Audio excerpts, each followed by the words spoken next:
Hello, what's up mga kadibadibo? Ayan, naglalakad na ako. Papunta na tayo sa store ng Crocs. Okay, Crocs. Dahil ako ay bibili pero mukha ako nagsishoplift dyan. Yan.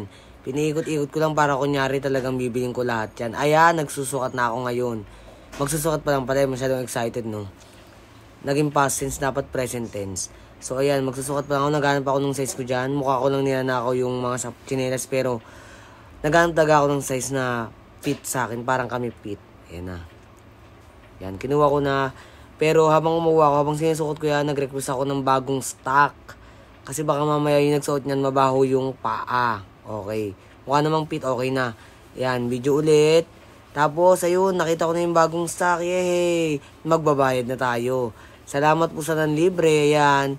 Siyempre, pag libre dapat ipagyabang. Yay! Ayan, bumirang na. Bumirang. Late pala ako. Tapos after that, syempre, kailangan mo nang umuwi dahil nabayaran na. Thank you.